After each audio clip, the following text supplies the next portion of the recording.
Hi guys, there's a smoothie called, well, I don't really know what it is, but I have sniffles, and it's a really, really springy color, but you can't see that it's really springy. That it looks really gross, but in real life it looks good.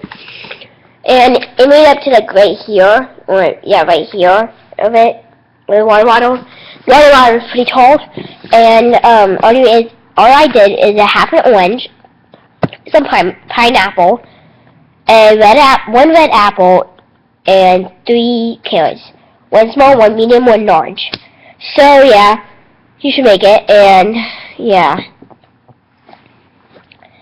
I'm reading Doth. It's a really good book. And yeah, bye. If you have the sniffles, like me, I don't know why I'm doing this, but if you have the sniffles like me, you should make this smoothie. It's really good. And you might need to add a little bit of water because, yeah. So, yeah. Bye.